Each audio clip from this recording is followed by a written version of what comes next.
వార్షికోత్సవం సందర్భంగా Meenakshi test tube baby centre Guntur నందు ఐవీఎఫ్ ట్రీట్మెంట్ పై 40% రాయితీ. నమస్తే రమగారు. నమస్తే జయ. రమగారు, మనము చార్ధామ్ యాత్ర వాటి విశేషాల గురించి మాట్లాడుకున్నాం గతంలో ఒక ఎపిసోడ్లో. అయితే ఈరోజు పూరి జగన్నాథ స్వామి గురించి మాట్లాడుకుందామండి. ఆ ఆలయ విశిష్టత, పూరి జగన్నాథ రథయాత్రకి ప్రత్యేకమైన స్థానం ఉంది. చాలా విశేషంగా అశేష సంఖ్యలో జనాభాలు పాల్గొంటూ ఉంటుంది. దేశ విదేశాల నుంచి కూడా వస్తూ ఉంటారు కదా. సో మనం పూరి జగన్నాథ స్వామి ఆలయ విశిష్టత గురించి ఈరోజు మాట్లాడుకుందామండి. పూరి అంటే మనం చార్ధామ్ యాత్రలో మొట్టమొదట చూడవలసిన దర్శనం అంటే ఫస్ట్ చేయవలసిన దర్శనం పూరి జగన్నాథ స్వామిని చూడాలి. అంటే తూర్పు నుంచి మొదలు పెట్టాం కదా. ఈ తూర్పున ఉన్న జగన్నాథుడే మొట్టమొదటి దర్శించవలసిన స్వామిగా చెప్తాం. అయితే ఈ పూరి దేవాలయం, ఈ జగన్నాథ స్వామి దేవాలయం చాలా ప్రత్యేకతలు కలిగింది. అసలు అన్ని ప్రతి విషయం ప్రత్యేకమైంది.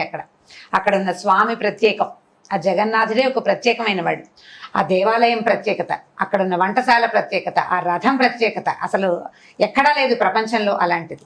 మామూలుగా మనం అన్ని చోట్ల స్వామిని ఎక్కడైనా దేవుడు ఉన్నాడు అంటే రాతి విగ్రహం, లేకపోతే బంగారు, వెండి, ఏదైనా కాంస్యం, పంచలోహాలు అట్లాంటి విగ్రహాలు, స్వయంభూలు కొన్ని తమంతటమంటే ఏదో ఒక స్వామివారి రూపంలో కనపడే ఇలాంటి కొండరాళ్ళు అలాంటివి చూస్తాం. అవునండి. ఈ పూరిలో ఉన్న ప్రత్యేకత ఏంటంటే ఈయన చెక్కతోటి చేయబడ్డ స్వామి. విన్నాం. చాలా ప్రత్యేకమైనది.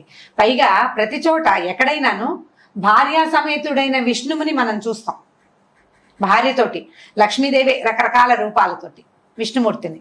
ఇక్కడైనా అన్నయ్య చెల్లెలుతోటి కలిసి ఉంటాడు. అన్న చెల్లెలు, విష్ణుమూర్తి ఆయన అన్నయ్య, ఆయన చెల్లెలు. పైగా ఈ విష్ణుమూర్తి అంటే విష్ణుమూర్తికి అన్నయ్య చెల్లెలు లేరు మన కథల ప్రకారం. మనకెవరు తెలుసు? కృష్ణుడికైతే అన్న చెల్లి ఉన్నారు, బలరాముడు సుభద్ర కదా. అయితే ఇక్కడ ఈ జగన్నాథుడు అంటే శ్రీకృష్ణుని అవతారమే ఈ జగన్నాథుడు అని చెప్తారు. జగన్నాథుడు అంటే విశ్వానికే ప్రభువు అని, జగత్ నాథుడు అంటే జగత్తుకి మొత్తం ప్రపంచానికి ఈయనే ప్రభువు. ఈయన తన అన్నయ్య అయిన బలభద్రుడు అంటే బలరాముడు అని చెప్పుకుంటాం కదా, సుభద్ర ఆయన చెల్లెలు, వీళ్ళిద్దరితోటి కలిసి ఉంటారు. వీరు నివసించే ఈ ప్రదేశాన్ని నీలాచలం అని చెప్తారు. ఆ ప్లేస్ నీలాచలం. అయితే మొట్టమొదట ఈ జగన్నాథ స్వామికి పూర్వగాథ ఏంటంటే, ఇప్పుడు మనం చూస్తున్న దేవాలయము 10 నుంచి 12వ శతాబ్ద కాలంలో నిర్మించబడింది. 10వ శతాబ్దంలో మొదలుపెట్టి ఒక తాతగారు, ఒక రాజుగారు తాత మొదలు పెడితే మనవడు పూర్తి చేశాడని చెప్తారు. 12వ శతాబ్దానికి దేవాలయం పూర్తయింది. దీనికి చాలా పూర్వగాథ ఏంటంటే, అసలు పూరి జగన్నాథ స్వామి ఇక్కడ ఉండటానికి ముందు ఆయన ఒక ఆదివాసీలకి దేవుడుగా ఉండేవాడంటారు. నీలమాధవుడు అనే పేరుతోటి ఈ స్వామిని అర్చించేవాళ్ళట. ఆయన ఏ రూపంలో ఉంటాడో వీళ్ళకి సరిగ్గా తెలియదు. అయితే అప్పుడున్న ప్రభువు ఆయనకి ఆ నీలమాధవుని తెలుసుకోవాలని కోరిక.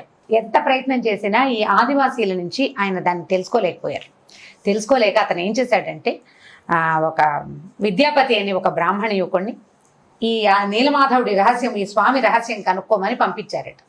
అయితే ఈ వెళ్ళిన విద్యాపతి ఈ ఆదివాసీ తెగకు చెందిన రాజు కూతురు అయినటువంటి లలిత అనే అమ్మాయిని ప్రేమించి పెళ్లి చేసుకున్నాడు. అక్కడ వాళ్ళతోటి మమైకంగా ఉన్నాడు. అయితే ఆయన కట్నంగా ఆ నీలమాధవ స్వామి దర్శనం ఇప్పించమని మామగారిని అడిగాడట. అడిగితే ఎన్నిసార్లు అడిగినా ఆయన కొత్త వాళ్ళకి, వేరే జాతి వాళ్ళకి చూపించమని, పిల్లనిచ్చాం కానీ స్వామిని చూపించనని చెప్పాడు. ఆయన పదే పదే చాలా సార్లు అర్థించగా అల్లుడు అన్ని సార్లు అడుగుతున్నాడని సరే చూపించడానికి ఒప్పుకొని కళ్ళకి గంతలు కట్టి స్వామిని ఒక రహస్యమయ ప్రదేశంలో ఉంచి పూజించేవారట. వేరే వాళ్ళు ఎవ్వరికీ ఆ స్వామి కనపడేవాడు కాదు, వేరే జాతి వాళ్ళు చూసేవాళ్లే కాదట. అది ఇంకొకళ్ళకి చూపించకూడదు. కొన్ని తెగల్లో నమ్మకాలు ఉంటాయి కదా, ఆ నమ్మకం ప్రకారం పనిచేసేవాళ్ళు. ఈ విద్యాపతి తెలివైన వాడు. అతను ఏం చేశాడంటే ఆవాలని మూట కట్టుకుని భుజాన్ని వేసుకుని వెళ్ళాడట. కళ్ళ గంతలు కట్టేశారు. ఆవాలు దారి వెంబడి జార విడుస్తూ వెళ్ళాడు. స్వామిని దర్శనం చేశాడు, తిరిగి వచ్చేసాడు. అయితే వర్షాకాలం వచ్చాక ఈ కింద పడిన, నేల మీద పడిన ఆవాలు ఆ వరసలోనే మొలిచినాయి. ఆవాల మొక్కల లైను చూసుకుని అతను ఏం చేశాడంటే రాజుకి కబురు చేశాడు, నీలమాధవ స్వామి ఇక్కడ ఉన్నాడు, ఇదిగో ఈ దారి అనేసరికల్లా ఆ రాజు ఆ దారి వెంబడి వెళ్ళాడు. ఈయన వెళ్ళేసరికల్లా అక్కడి నుంచి స్వామి అదృశ్యం అయిపోయాడట. కనపడి అక్కడెవరు లేరు. దాంతో ఆయన చాలా దుఃఖపడి ఇంటికి వచ్చాడు. ఇక నిరాహారుడై ఉండిపోయాడట రాజు. ఆ నిరాహారంతో ఆయన అశ్వమేధ యాగం చేసేట. కఠోరమైన అంటే యోగంలో ఉండిపోయాడు అనమాట ఆ స్వామిని తెలుసుకోవాలని. అప్పుడు ఆయనకు ఒక తెల్లవారుసామున కల వచ్చిందట. ఏంటంటే నువ్వు నన్ను చూడగలుగుతావు. అయితే ఈ సముద్ర తీరంలో చంకి అని ఒక చిన్న నది కలుస్తుంది. ఈ నది ముఖద్వారంలోకి వేప దిమ్మలు కొట్టుకొస్తాయి, వేప కొయ్యలు కొట్టుకొస్తాయి. ఆ కొయ్యల యందు నా రూపాన్ని ప్రతిష్ఠ చేయమని నేను ఉంటానని చెప్పాడట స్వామి. చెప్పిన తర్వాత ఏమైంది, వేప కొయ్యలు ఆ రకంగానే కొట్టుకొచ్చినాయి, పెద్ద పెద్ద దిమ్మలు లాంటివి. ఈ దిమ్మలు కొట్టుకొచ్చాక దిమ్మలు తీసుకొచ్చి పెట్టుకున్నాక ఈ దిమ్మల్ని ఏం చేయాలో, అందులో భగవత్ స్వరూపాన్ని ఏ రకంగా నిక్షిప్తం చేయాలో ఈయనకు తెలియలే. అయితే విశ్వకర్మ స్వయంగా ఒక వికలాంగుడి రూపంలో ఈయన దగ్గరికి వచ్చాడట. విశ్వకర్మ అంటే దేవతల తాలూకు శిల్పి. ఆయన ఏం చెప్పాడంటే 21 రోజులు ఈ చెక్కల్ని నాతో ఉంచండి, 21 రోజుల వరకు నన్ను కదల్చద్దు అంటే నన్ను డిస్టర్బ్ చేయొద్దని చెప్పాడు. ఈ 21 రోజుల పాటు అక్కడ ఏదో పని జరుగుతుందని వీళ్ళు ఊహించారు. అయితే ఆయనకు ఒక స్థలం కేటాయించి ఈ వేపదిమ్మల్ని అక్కడికి చేర్చి ఉంచితే కొన్ని రోజులు గడిచాక ఈ రాజుగారి భార్య పేరు గుండీచాదేవి. ఆవిడ ఇక్కడ ఏమీ ప్రయత్నం జరగటం లేదు, శిల్పి లోపలుంటే దెబ్బలు కొడుతున్న శబ్దాలు ఉలి శబ్దము, చెక్కని చిత్రిక పట్టడము ఏదో చెయ్యాలి, ఏమీ కనిపించటలా. కనపడకపోయేసరికల్లా ఏ శబ్దాలు వినపట్టలేదని ఆమె అనుమానపడి భర్తని ప్రేరేపించింది. తీసి చూద్దాం, తలుపు తీసి చూద్దాం అంటే ఆ 21 రోజుల గడువు లోపలే వీళ్ళ తలుపులు తీసేశారు. తీసేసరికల్లా విశ్వకర్మ అదృశ్యం అయిపోయాడట. 3 రూపాలు, శరీర అవయవాలు ఏమీ లేని కేవలం ముఖాలు మాత్రమే ఉన్నటువంటి 3 దేవస్వరూపాలు కనపడ్డాయి వీళ్ళకి. ఇంకేం చేస్తారు, చాలా దుఃఖంతో ఆయన అయ్యో నేను ఇట్లా తొందరపడి ఇది చేసేసాను, ఈ రకంగా స్వామిని దర్శించలేకపోయాం, మాధవుడిని నేను చాలా దుఃఖపడితే అప్పుడు విష్ణుమూర్తి మళ్ళీ ఆయనకు ఆజ్ఞించాట, నేను ఈ రూపాల్లోనే ప్రపంచాన్ని చూస్తాను, నన్ను ఇలాగే ప్రతిష్ఠించమంటే బ్రహ్మదేవుడు స్వయంగా వచ్చి ఆ రూపాలని ప్రతిష్ఠ చేశారట. అట్లా ప్రతిష్ఠ చేయబడిన జగన్నాథ, బలభద్ర, సుభద్రాదేవులతో పాటు సుదర్శన రూపం కూడా ఉంటుంది. 4 రూపాలు ఆ చెక్కతోటే చేస్తారు. అయితే ఇది ఇప్పుడు మనం పూరి అని చెప్పుకుంటున్నాం, ఒరిస్సా రాష్ట్రంలో ఉంది, సముద్ర తీరం. ఈ చెక్కలే పెద్ద పెద్దవి మనకి రూపాలు కనిపిస్తాయి. ఇక అవయవాలు ఏమీ లేకుండా ముఖాలు మాత్రమే ఉన్నట్టుంటాయి. అయితే పెద్ద పెద్ద కళ్ళు చాలా దూరానికి కనపడుతుంటాయి. ఆ కళ్ళ రూపం మాత్రం కనిపిస్తుంది. ప్రపంచం అంతటినీ ఒక్క చూపులోనే చూసేయాలన్నంత పెద్ద కళ్ళు మాత్రం జగన్నాథుడు కలిగి ఉంటాడు. అయితే ఈ స్వామిని వీళ్ళు ఏం చేశారంటే, ఈ బ్రహ్మదేవుడు మొదట ఆయన వచ్చి ప్రతిష్ఠ చేసినప్పుడు ఆ బ్రహ్మ పదార్థాన్ని అంటే శక్తిని అందులో నిక్షిప్తం చేశాడని చెప్తారు. వీళ్ళు 12 నుంచి 19 సంవత్సరాల మధ్యలో, ప్రతి 12 ఇయర్స్కి అని పూర్తిగా చెప్పడానికి వీల్లేదు, 12 ఏళ్ళ నుంచి 19 ఏళ్ల మధ్యలో ఈ రూపాలని మళ్ళీ మారుస్తారు. ఇది చెక్కవి కదా, ఎక్కువ జీవితం ఉండదు, లాంగ్ లైఫ్ ఉండదు. ప్రతి 12-19 సంవత్సరాల మధ్యలోనే ఈ స్వామిని మారుస్తారు. నవకళేబర యాత్ర అంటారు దాన్ని, కొత్త శరీరపు యాత్ర. ఈ నవకళేబర యాత్రకి మళ్ళీ వేప కొమ్మలే తీసుకుంటారు. ఎలాంటి వేప చెట్టుని సెలెక్ట్ చేయాలి అనేది పూజారులకి కల్లోకి వస్తుందని అదని చెప్తారు. అయితే ఏం చేస్తారంటే ఏ సంవత్సరం అంటే 12 ఏళ్ల తర్వాత అధికాషాఢం వచ్చిన రోజులు చూస్తారు. ఏ సంవత్సరంలో అధికాషాఢం వస్తుందో అప్పుడు నవకళేబర యాత్ర చేస్తారు. లాస్ట్ ఇయర్ జరిగింది నవకళేబర యాత్ర. స్వామిని మారుస్తారనమాట. ఈ పాత విగ్రహాలని, పాత రూపాలని, మనం ఇన్నాళ్ళు సేవించిన రూపాలని సముద్రంలో వదిలిపెడతారట తీసుకెళ్ళి. ఇది మళ్ళీ ఎవరు చెక్కుతారు రమ్మగారు? పునర్రూపం ఎవరు ఇస్తారు? ఇప్పుడు ఈ శిల్పులే కొంతమంది, ఆ ప్రత్యేకమైన కొన్ని జాతుల వాళ్లే చేస్తారట.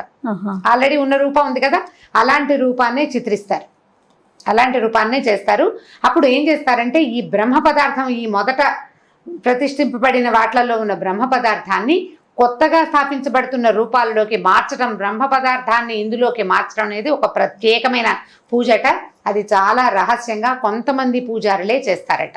సో ఆ పూజా విధానం అవలంబించి అప్పుడు మళ్ళీ మార్పు చేసి మనకి ప్రజలకు చూపిస్తారనమాట. చాలా చిత్రమైన ఆచారము, విచిత్రమైన పద్ధతులు కలిగి ఉంటుంది. అయితే ఇలా జరుగుతుంది కదా, ఈ స్వామి సంవత్సరానికి ఒక్కసారి బయటకు వస్తాడు, ఏడాదికి ఒక్కసారి బయటకు వస్తారు. వీళ్ళు ముగ్గురు అంటే నలుగురు సుదర్శనం కూడా తెచ్చేస్తారు. అయితే ఈ ఏడాదికి ఒకసారి వస్తారు కదా, ఈ ఏడాదికి ఒకసారి మామూలుగా మనకి ఏ దేవాలయంలోనూ మూల విరాట్టు బయటికి రాడు. మూల విరాట్టు లోపలుండి ఉత్సవాలను మాత్రమే మనం ఊరేగింపుకు తెస్తారు. జగన్నాథుడు మాత్రం స్వయంగా బయటకు వచ్చేస్తాడు. ప్రతి ఏటా వస్తారు. దీని లోపల ఏడాదికి ఒక్కసారి అభిషేకోత్సవం చేస్తారు. అన్ని ప్రత్యేకతలే చూడండి. ఇప్పుడు నేనంత వివరంగా చెప్పటం లేదు, మనం అక్కడికి వెళ్ళిన కొద్ది మనకి ఇంకా చాలా చిత్రమైన విషయాలు తెలుస్తాయి. దర్శించుకోవాల్సిన ప్రదేశం. మామూలుగా మనం ప్రపంచంలో ఎక్కడా చూడని రకపు మూర్తులు, ఎక్కడా చూడం ఇట్లా రోజు అభిషేకం ఉంటుంది, లేదా వారానికి ఒకసారి అభిషేకం ఉండాలి. ఇది అట్లా కాదు, సంవత్సరానికి ఒక్క అభిషేకం ఉంటుంది. దీనికి జ్యేష్ఠాభిషేకం అంటారు. మొన్ననే జరిగింది. ఏరువాక పున్నమని చెప్తాం మనం. జ్యేష్ఠ పౌర్ణమి అవుతుంది కదా, జ్యేష్ఠ పౌర్ణమి నాడు స్నానోత్సవం చేస్తారు జగన్నాథ స్వామికి. ఇది దేవాలయంలోనే ఉంది స్నానఘట్టం, బయటికి రారు. దేవాలయంలో 3 తెరలుగా ఉంటాయి కదా, ఈ 3 తెరల లోపల మొదటిది స్వామివారు ఉండే చోట నుంచి స్నానోత్సవానికి వెళ్ళడానికి ఒక దారి ఉంటుంది, అందులోకి తీసుకెళ్తారు. ఈ మూర్తులు ముగ్గురికి స్నానం చేయిస్తారట. అది పెద్ద ఉత్సవం. ఈ స్నానం చేశాక స్వామివారికి జలుబు చేసిందని చెప్తారు. 15 రోజుల పాటు దర్శనం ఇవ్వరు. 15 రోజులు దర్శనం ఉండదు. 15 రోజులు ఏం చెప్తారంటే, అప్పుట ఈ ఏరువాక పున్నమి నాడు తప్పకుండా భువనేశ్వరు, పూరి ఈ ప్రాంతాల్లో వర్షం పడుతుందని నమ్ముతారు. వాన వస్తుందట. ఆ తొలి వాన పడి స్వామికి జలుబు చేసిందని చెప్తారు. తొలి వాన ఈ నీళ్ల వల్ల జలుబు చేస్తే ఏం చేస్తారంటే, ఈ 15 రోజులు పథ్యం పెడతారట ఆయనకి. పథ్యం పెట్టి కొన్ని రకాల కషాయాలు అవి పట్టిస్తారు. అంటే సాధారణ దృష్టికి ఏమనిపిస్తుంది అంటే, చెక్క కదా, దీన్ని తడుపుతారు. తడిపేస్తారు కల్లా మళ్ళీ అది ఉబ్బటము అలా అవ్వకుండా బహుశా ఏవైనా కషాయాలు పట్టిస్తారేమో. ఈ 15 రోజులు అలహర్నాథ్ అని ఒక స్వామివారు ఉన్నాడు ఈ పూరిలోనే. ఇంకో పక్కన ఉంటుంది దేవాలయం, చైతన్య మహాప్రభు స్థాపించిన విష్ణు దేవాలయం అది. ఆ అలహర్నాథ్ని చూస్తారట. ఆయన 4 హస్తాలతోటి ఉన్న విష్ణుమూర్తి ఉంటారు. సో దర్శనం కావాలంటే అలహర్నాథ్ అందరూ అక్కడ ప్రజలంతా అలహర్నాథ్ని చూస్తారు. ఈ 15 రోజులు అలహర్నాథ్ని. ఈ 15 రోజుల తర్వాత మనం జ్యేష్ఠమాసం అయిపోతుంది, ఆషాఢ శుద్ధ విధి నాడు స్వామిని బయటికి తీసుకొస్తారు రథోత్సవం కోసం. జగన్నాథ రథయాత్ర అదే రథయాత్రకి బయటికి తెస్తారు. 15 రోజులు స్నానం చేయించి 15 రోజులు రెస్ట్ ఇచ్చి తర్వాత ఆ రోజు తీసుకొస్తారు. ఇప్పుడు దీనికి ముందు విశేషాలు చెప్దాం.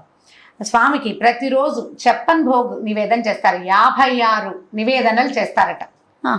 పూరి దేవాలయమే 4 లక్షల SFT, 4 లక్షల చదరపు అడుగుల బృహత్తరమైన దేవాలయం అది. అక్కడి నుంచి ఈ పూరిలో ఉన్న వంటశాల ప్రపంచంలోని అన్ని దేవాలయాల వంటశాలల కంటే, మనం పెద్దదిగా చెప్పుకునే తిరుమల కంటే కూడా పెద్దది.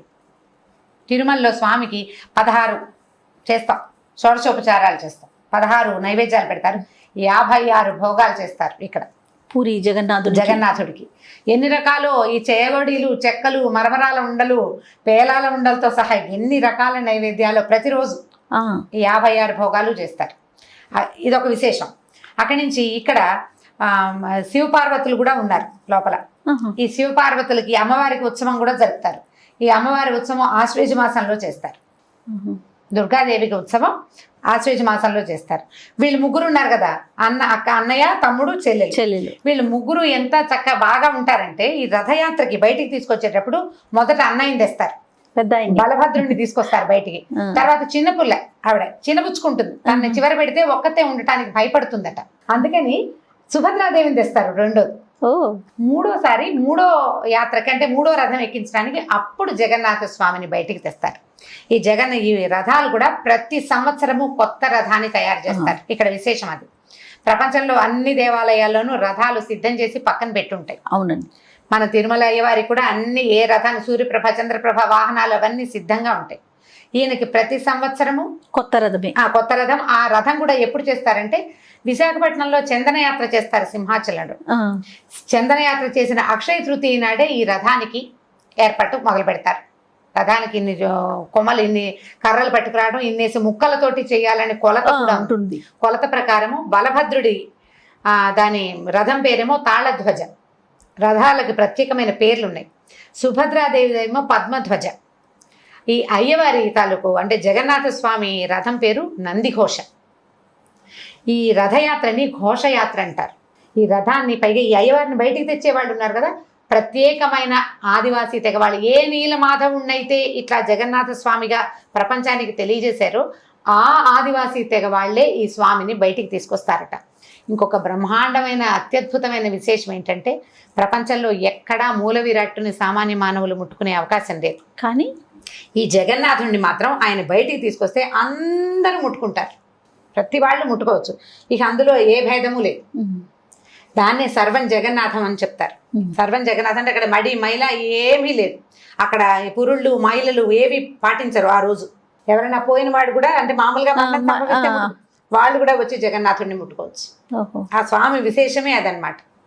అయితే ఈ రథయాత్రకి మొదలు పెట్టడానికి కూడా ఈ పూరి ప్రాంతానికి రాజులు, ఆ రాజకుటుంబం వాళ్ళే వచ్చి బంగారు చీపురుతోటి ఊడ్చి రథాన్ని వాళ్ళే ఊడుస్తారు, కళాపి చల్లుతారు.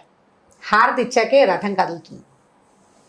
3 రథాలు, ముందు అన్నయ్య, తర్వాత చెల్లెలు, తర్వాత తమ్ముడు, ఒకళ్ళ వెనకాల ఒకళ్ళు యాత్రకు బయలుదేరుతారు. ఎంత అత్యద్భుతంగా ఉంటుందంటే ఈ యాత్రకు బయలుదేరుతారా, ఈ వెళ్ళడం ఏంటంటే అక్కడ బడోదందా అంటారు, అంటే పెద్ద వీధి. పెద్ద వీధి నుంచి గుండీచా మందిర్ అని ఒక మందిరం ఉంది. ఆ గుండీచా మందిర్ ఏంటంటే మన ఈయన్ని స్థాపించిన రాజు ఉన్నాడు కదా, ఆయన రాజుగారి భార్య పేరు గుండీచాదేవి. ఆవిడ వల్లే జగన్నాథుడు శరీరవయవాలు లేకుండా వచ్చేసాడు. ఆ గుండీచాదేవి మందిరానికి వెళ్తారనమాట. గుండీచాదేవి జగన్నాథుడి పింతల్ని అని చెప్పుకుంటారు అక్కడ. ఆవిడ రాణి గుండీచా మందిరికి వెళ్ళి అక్కడ విశ్రమిస్తారు. ఒక వారం రోజులు ఉంటారు అక్కడ. రోజులు ఉంటారు, పెడతారు. ఈ బడోదందా నుంచి గుండీచా మందిరికి చాలా తక్కువ దూరం, అది పెద్ద దూరం కాదు, కానీ ఎన్ని గంటలో పడుతుందట. ఆ రథం వెళ్ళాలి కదా, ఇంతంత రథాలు మొత్తం పూరిలో ఉన్న ప్రతి పసిపిల్ల బాలాది అందరూ వచ్చి ఆ రథాన్ని లాగుతారు. అవును. అక్కడ దాకా వెళ్ళాక రాత్రి అక్కడ బయటే ఉంచుతారు. స్వామి లోపలికి వెళ్ళాడు, రెస్ట్ తీసుకుంటారు. రెస్ట్ తీసుకున్నాక మర్నాడు పొద్దున లోపలికి తీసుకెళ్లి సేవ చేయిస్తారు, అక్కడ కూర్చోబెడతారనమాట. ఈ వారం రోజులు అక్కడే సేవలు అందుకుంటారు, అన్నీ అక్కడే.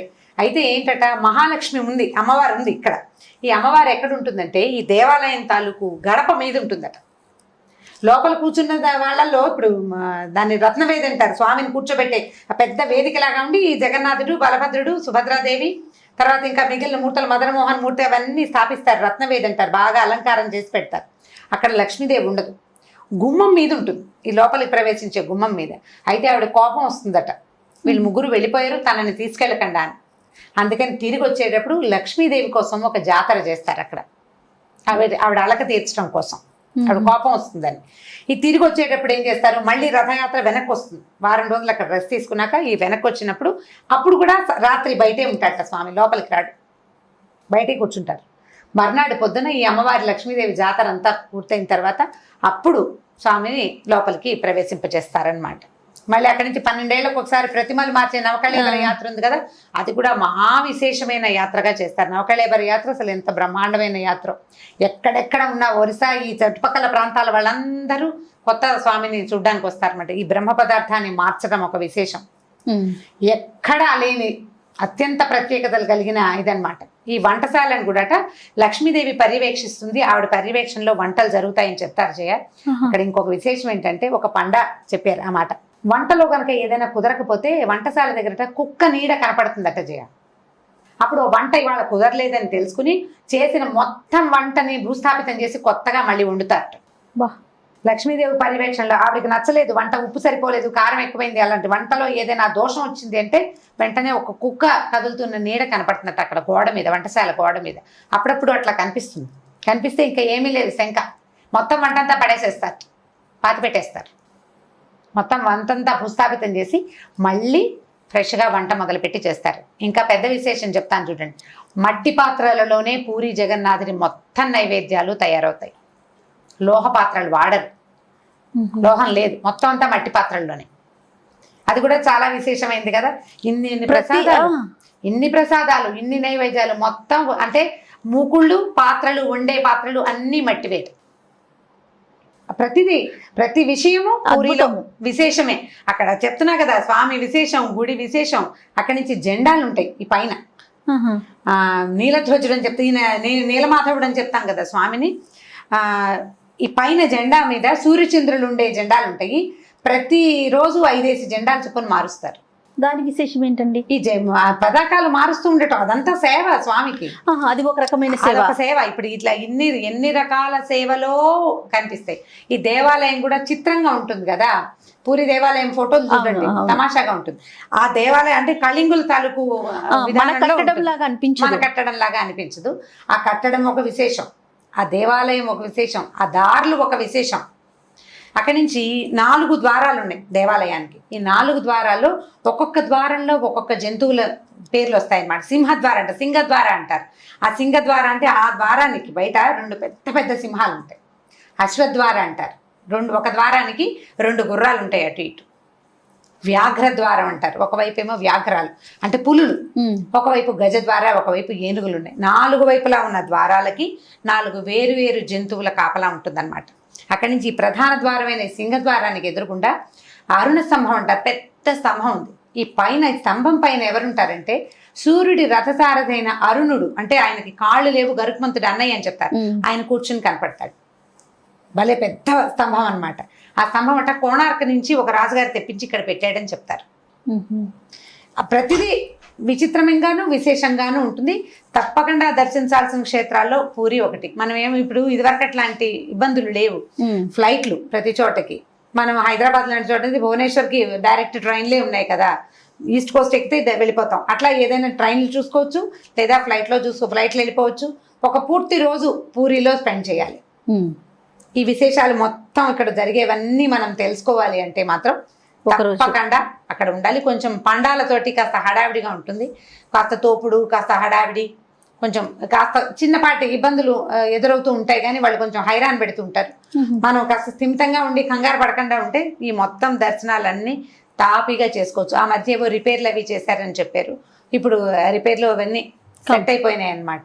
ఈ 15 రోజులు స్వామి దర్శనం ఇవ్వకుండా ఉన్నప్పుడు వీళ్ళు అలహర్నాథ్ దర్శనానికి వెళ్తారు కదా.